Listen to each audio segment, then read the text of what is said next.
Sé que empieza a los 4 minutos 40 segundos, pero hago como que me diga igual. Hello everybody! Today we're going to be starting off the video a bit differently than usual because the first game I'm going to talk about is one that I unfortunately ended up refunding on Steam. Not because it was an entirely trash game made by an idiot of grandeur like the game Salad Junk or whatever the hell that entry-level engine is that everyone uses on Steam. This game was called Mortal Manor, and on par for the series, it was a 2D pixelated Metroidvania game. When I first booted it up, I did think that it had potential, since it had a pretty good art style, it had simplistic combat, which I thought could have gone great places, and it would have eventually opened up with more items, and most importantly, it had an actual plot line, which is kind of required to get me interested in a game. It wasn't much, just something intriguing about the local castle and a reason to go infiltrate it. I started the game and got going, and I started dying a bunch of times right out of the gate. No big whoop, it's a Souls-like attempter, so I kind of expected that. However, I hit the first real problem. The only healing items I got at the start were consumable only. There are no Estes flasks. Big red flag, but I continued. The next few attempts at progress, I tried a couple different paths, and only one of them seemed reasonably possible at the time. At this point, I died around 7 or 8 times, and I started realizing the next red flag. No checkpoints up to that point. I wasn't actually making any progress. I would defeat the enemies, started learning the optimal patterns to deal with them without getting hit, but with no checkpoints found in my travel and no healing items, I ended up getting nowhere. And then I hit the final strike. I managed to locate the first item upgrade, except that it was hidden behind a platforming challenge, surrounded by spikes. Classic deal, so I gave it a shot. Got to the final platform before I got the item, and died in instant death. Got sent back to the start. Finding that weapon upgrade was around 12 to 15 screens between my death and that checkpoint. And at that point, I decided the entire game just wasn't worth it. Es demasiado difícil. If it's gonna go that long without giving me a break on the first leg of the journey, then I couldn't imagine it letting up later. Maybe the game does have a negative difficulty curve, except I'll never know. And what I wanted to say to finish up my thoughts on Mortal Manor is that people often forget, when making Souls-likes, is that Dark Souls, the standard for which they should all strive for, is actually a lot more generous than they think it is. Remember that the first checkpoint you get on your optimal journey is behind like 6 to 8 hollows at best. The first bonfire you're supposed to find is at that first tower in the Undead Settlement, with the shortcut ladder in it that leads to the Red Drake encounter. It's actually pretty close to the start of the game, and then all you have to do from there is get to the first boss in the overworld, which is walk around the houses, climb the nearby towers to kill the archers, and you end up defeating around 10 to 15 hollow soldiers that are actually required. These gameplay sections are objectively pretty short, and you are provided with decent weaponry at the start, almost regardless of your class choice. So, I do think that this is something that people often forget working on these games, is that Dark Souls is actually designed to be encouraging and to push you forwards, even though it will slam you dead at the first opportunity that you did something stupid.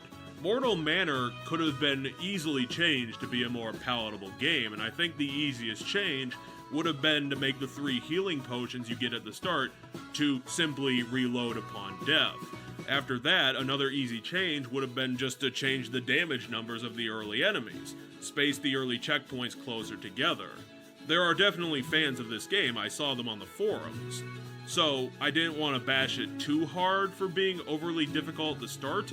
It does seem outwardly like it was a well-crafted and thought-out indie title, and honestly, with a couple number tweaking, it could have been a great game, but unfortunately, I'm just too busy, so I couldn't really bother myself to force through that sort of wall at the start. With that game back onto Steam, we're going to start talking about the actual topic of today's video, Touhou Luna Nights. which I am glad came out of my randomizer because I did hear about this game quite a few times. It was more prominent than most of the other games on my list, so I was excited to start. After hitting that button, I was immediately dropped into the titular Luna Knights as the main character, Sakuya, a maid who works for an assumedly powerful witch, decided to prank her employee by dumping her in this alternate dimension for some reason. Sakuya needs to track down her mistress so she can figure out what the hell is going on. Thankfully, the intro does do a great job of showing us that despite its name, Team Ladybug wasn't screwing around. The game shows itself as being highly produced, with a higher def pixel art that flows well with its anime girl sensibilities, and the movement animation is well done, along with it having very distinct and unique arenas and backdrops to help set the tone of this weird outer world that deliberately makes no sense. However, there was also a big issue in the beginning of the game. It definitely was not made with newcomers in mind. Hell, through the first half of the game, I didn't even know that this was an adaptation of something else. I simply thought that this was just all OCs running around and doing things. It wasn't until the Patchouli boss fight when I finally figured it out, and I only did that because I did remember that name from somewhere and figured that it was from an anime that I never heard of. But it turned out that Luna Knights is actually a crossover of the Touhou games, those famously difficult bullet hell video games that come out once every several years. So beyond the surface level roles, you really aren't given very much character traits to work with, which isn't really a huge detriment since stock characters work well in the Castlevania series, and they do give you enough through the small amount of dialogue and interactions, and the overall character design to give you something to care about. It's just that the lacking story means that there's a cog missing on this game's wheelhouse that really can't be avoided. This game was made for the fans, which I really can't fault it for. But you just know that going into this cold, there isn't a lot of story beats to pick up on and to get invested in beyond the literal words of the plot itself. It's kind of like Blazing Chrome in that regard. They introduce enough mechanics and enough story to newcomers so that they can progress through the game, but they don't give you much reason to care about the characters other than what role they fill. The main character is able to stop time as a combat mechanic, and is essentially a warrior maid who does the literal cleaning of the manor she lives at, on top of defeating invading demons that get too close to the estate. All of the characters are practicing magicians, and some are incredibly powerful, as we'll see later in the game's boss fights. Since this is a Metroidvania, she's also limited the maid's power, and that's how we get started. Bullshit explanation is a go. The game starts very hand-holdy, considering that even though the controls are just the usual standards, there's just a few more things after the tutorial that the game doesn't allude to as being important as it actually is. I can jump, and that's kind of it at the start, and then I find the attack button, the knife throw. It's the maid's signature attack, a simultaneously incredible and limited amount of projectiles. It runs on the character's mana bar, so you can't just throw knives at all your problems all the time. However, you do get enough to play with to have a really fun time throwing blizzards of knives at everyone who looked at me funny, and then picking them off of their corpses. I didn't really need any more magic beyond that. Knife throwing was such a power trip to have a projectile be your normal attack. I just couldn't get over it for the first level. I was having a great time. A little further into that level, you also get introduced to your other major mechanic, Time Stop. Time Stop is a special ability limited just to the maid. No one else can do it. But due to the mistress's manipulation, it can simply slow time, which in of itself is useful in its unique puzzles until she meets our next major character, Luigi, in a mech suit. Well, I'm sure that she has an actual name, but with the hat, Luigi just ended up being her name. It's so obvious that I don't know what they were doing with that character design. Now, it may not look it at the start, since Time Stop is limited to its own mana bar, so it ends up feeling more like a puzzle mechanic a la Zelda, But trust me, time stop is an essential boss killing part of your kit. And it's a greatly used unique mechanic of this game. Since this is a Metroidvania, mixing in some pseudo turn-based stuff where you can pick your shots and unleash devastation from your temporal shield does get used to dish out damage quite a bit and just avoid getting hit with these painful combos. The guys at Team Ladybug did a hell of a lot to flesh out this mechanic, giving you different enemies that are affected in different ways by stopped time, and forcing you to make these split-second decisions during which boss's attack is the best time to use time stop to correctly dodge and unleash hell. And then there are rewards called Gray's bonuses, where you get extra mana and health if you get really close to incoming projectiles, which in some boss fights is an absolute must grab. The late game bosses end up throwing so much crap at you all the time that being able to stop time to get around some of it is essential and intensifies the combat so much more, since you're only allowed a short amount of time to get things done before time resumes, which adds the strategic elements of this game's combat. And it just ended up being the perfect twist on the usual combat that makes this game special, to make time stopping not only just a cool gimmick, but also the partner that you needed to take down this game's cast of witches. The combat of this game is just so well done. It's greatly paced, greatly animated, it has an amazing soundtrack to match the characters of the witches and the tones of their fights.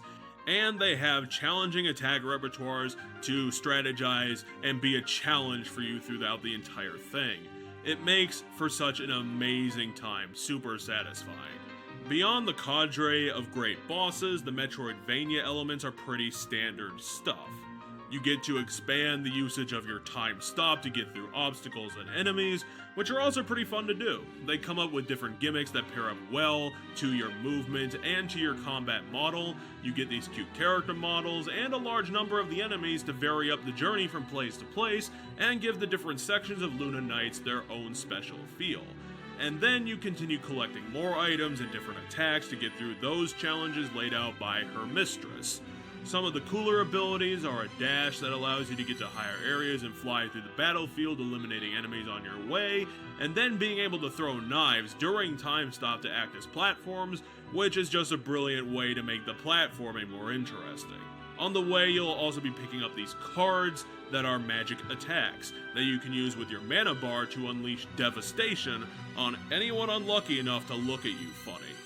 One of them to keep in mind is the 1,000 Daggers, since it is surprising that it doesn't actually cost a lot of mana to use, especially if you do a lot of grazing during boss fights, and it doesn't seem to be counted on the amount of knives that you can have in play, that limiter, and it also tracks a little bit to the enemy you pointed it at, so it's all around just a good, dependable way to dish out a ton of damage at a moment's notice. I did also use the floating laser sword card later in the game, but it just didn't dish out the damage that I needed depending on how expensive it was to use. Geez, that card. Getting into the later game now, the plot does start to wrinkle a bit as characters show up that seem to have been drafted from the outside world just like Sakuya, and have been employed by her mistress to stop her journey or to make it more difficult as part of the game that she's playing. It starts seeming like there's these outside forces in play trying to usurp the Luna Nights dimension into their own agendas from off-screen. However, while all this is going on around her and answers are finally coming to the table, the all-important mission does not stray from Sakuya's mind as she takes down all comers with her flailing blades simply to find her mistress, which in of itself becomes a bit of a comedy skit when we do eventually catch up with her, appropriately standing on the top floor of Luna Knight's clock tower. Apparently she's planned that herself was going to be her final challenge, just to complete the game that she's been playing with Sakuya.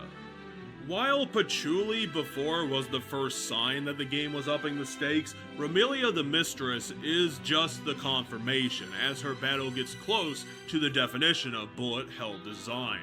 being able to rain down the usual hail of spheres onto the battlefield along with these full rows of magical circles. This is the point where the time stop becomes the killing tool in the Sakuya repertoire, since there's really not a good way to dodge all of her attacks without using it. Hay una excepción y yo sé hacer eso. Along with that is her more dangerous card to pull, the Laser Lattice, which covers half the screen and requires these pinpoint platforming to get away from, or facing the danger of incredibly high damage. Even with the abundant graze bonuses in this fight, you get hit by this attack several times and it can totally destroy your run.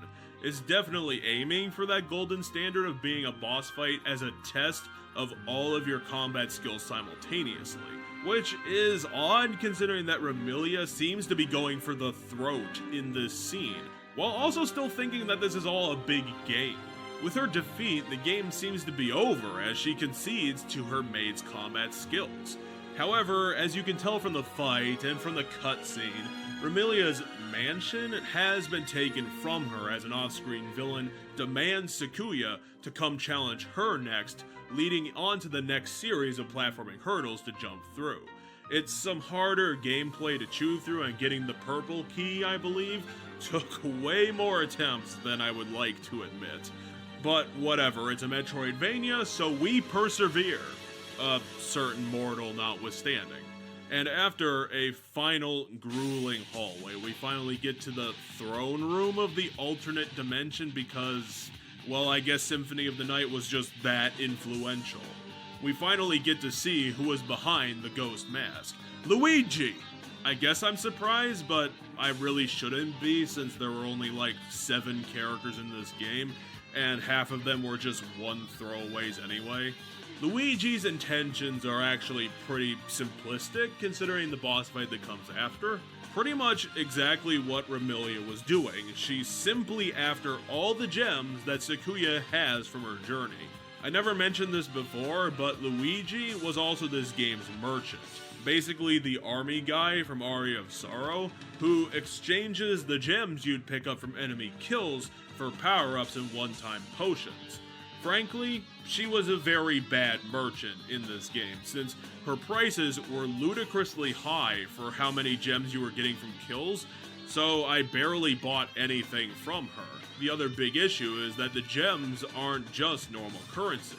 Depending on how many you had, they also factored into being slight combat boosts as well. So, if what Luigi was selling was unappetizing, why would I bother to part with items that were boosting my health and damage? The whole plot point and gameplay tie-in is going to be really stupid in a second, so just hold on that. Luigi's mech attacks are actually really interesting and pretty challenging to dodge, making for quite the hectic encounter, especially since one of her attacks has to be dodged using the background as a shield, which in of itself is a neat idea. Pretty sloppy on execution though. It's just a fun suite of projectile attacks and sphere-based kicks to the face, but it's pretty much the Remilia fight with more bells and whistles. Another true test of your combat prowess that's let down by how repetitive it is, which makes it a bit too easy to have a strategy put together since the late game bosses are designed to never be able to surprise you. It might take a few tries, but defeating Luigi is surprisingly the easy part. I guess that's kind of the norm for anything attempting to be a Souls-like with its final challenge. And now here comes the big twist. As alluded to earlier by Remilia, Luigi was never designed by her to be a person, simply supposed to be relegated to a radio voice that was scattered around the map to act as a save point. She has no idea what the hell Luigi was doing, and so it's revealed that Luigi was actually a different character in disguise, who intruded on Luna Nights for her personal gain. I have no idea why the collapse of the plot to the denouement was written like this, but this whole twist begins reading like it's the result of a spat between 7-year-old girls. Apparently, in order to produce Luna Nights, Remilia decided to steal her sister's collection of magical gems that Sakuya has been collecting to act as her mana to do so. Obviously, the sister got angry that Remelia used her jewels to create this magical playground for her and her maid, so she stamped right into it in order to seal the pair in the alternate dimension under her own powers in order to get all the gems back. The gems act as her magical essence, so the gameplay twist is that selling too many gems to her actually increases her power in the final boss battle, which is why it's so dumb that Luigi's stock was so uninteresting, since that could have been a cool twist on the gameplay, but it ended up being totally unutilized just because of how terrible it was. To be honest, I don't think her powers are actually affected at all by how many gems you gave away, but it could have been a really cool idea, was right in front of them. And once again, well-designed boss fight that makes use of all your tactics again with a different spin and higher difficulty. This was the boss fight where I had to break out the 1,000 daggers as a standard attack. For a blind first run up until Luigi, it was all still doable with your standard knife attacks, but the sister is so difficult and so covering the screen with all of her attacks that you really need to bring in the 1,000 daggers because of its other absurdly good effect: temporary invincibility. While using the 1,000 daggers attack, you also get a few seconds of invincibility that can be used to dodge through a hard attack when planned accordingly, and at this point the bullet hell has so many circles in it all over the screen that it's really just a needed thing at this point in the game. Otherwise, this fight requires way too much precision to get this done. And once that's over with, the two sisters essentially make up immediately and decide to start including her on their fun excursions in the future, and end up deciding to dispel Luna Knights, leading to a happy clappy ending. I don't really understand why the central plot ended up being so childish, but maybe all of this is just in line with the other Touhou games, that all of the characters act like immature girls. The game isn't over yet. There's actually a post-game boss in this game that I decided to bother to do, because it was designed to be possible by normal human beings instead of what Square Enix does. Weird how that happens. The final level in this game is an attempt at overdoing the hard hallways of the throne room level and just stuffed it full of enemies top to bottom. It was getting to the point that at the final run to the extra boss, I was trying to time stop and bullshit my way past all the tough enemies, jumping over arches just Soy 67 en este video. to get to the boss, because facing whoever that was would have been easier than dealing with that crap. This level is a zone of chaos that is essentially representing Luna Knights beginning to break down due to the overloading of the dimension from all of the magical combat. There's too much magic in Luna Knights, so it's starting to ending up disintegrating, which is what pushes the extra boss to act. Her name is Raimu, and from the way she acts, she seems to be a primary protagonist or antagonist from the Touhou series, who has come to the alternate dimension to dispel it herself. Apparently, Luna Knights has been gaining too much power and has started to affect the real world. Raimu thinks that Remelia has been dragging her feet on ending this little game of hers, so she's come in to slap some sense into her and get this thing done quickly. She pretty much says that to the letter, which is pretty cute. Sakuya thinks that she's being unreasonable and decides to stop her herself so that Remelia can have more time to deal with this. As an extra boss, it's definitely a harder encounter, but again, once you integrate the 1,000 daggers into your platforming dodges and figuring out her patterns, it ends up not being that hard of a final boss to this game, and it's actually completely doable. It's hectic, to be sure, there's a lot of stuff on screen, and her attacks cover the entire damn arena.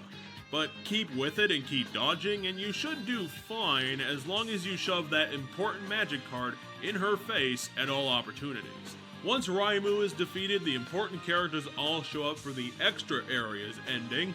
I'm not sure why, but the extra areas ending is an alternate ending to the whole game, but you can only do it after finishing the regular game, so it's just confusing that there's two side-by-side endings. The sister reveals herself from the Luigi disguise and complains that Luna Nights is the playground that Remilia created for everyone, but making her really pissy that she got cut out of it entirely. But in actuality, Luna Nights was supposed to be a gift given to the sister that everyone was hiding from her to be a surprise. These characters are seriously goddamn 7-year-olds or sitcom characters or both, because holy hell, this is getting really stupid. Anyway, they say that Luna Nights was created as a copy of the real world because for some reason, the sister's full magical abilities are sealed in the real world, so this was supposed to be her space where she can play freely. The Zone of Chaos was an additional part of Luna Nights that wasn't in the original plan of its creation, so it ended up disintegrating completely due to the buildup of magic from their fight. Raimu's plot gets completely forgotten about because no one cares about the implications that Luna Nights' influence has on the real world, and that's really the end of both stories. I really can't say it's not unique, but come on. This is such an immature plot that, like most convoluted comedy stories, could have been easily fixed if everyone sat down for like 10 minutes and listened to everyone else's frustrations. But the story of these games aren't usually the main selling point, so it isn't all that bad that it's really dumb. And for Luna Knight's attempt at indie Metroidvania, they really hit the nail on the head. It's fast-paced and exciting 2D platforming combat, mixed with its quick turn-based mechanic of time stop, really makes this game stand out from its peers. It wouldn't have been as special if it was just relegated to a simple dodge roll, and that's why I ended up really appreciating the time stop. Team Ladybug really thought through the full scope of how to use that mechanic and incorporated it fluidly into regular combat that makes the whole model flow really well in the high-octane setting that they were using. It's such a shame that this game only had 6 bosses total, but the quality is condensed and makes each encounter the highlight that they are supposed to be. Unique to each other, mostly with great art and soundtrack to back it up, that really showed off what we were all here to see.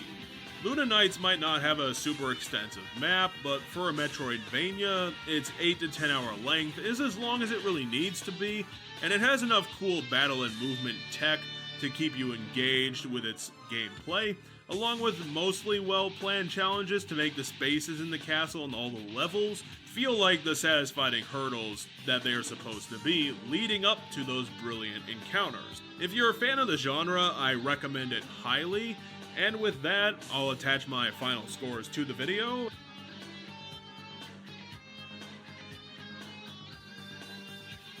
And wish you all out there a victory for gamers. Thanks for watching.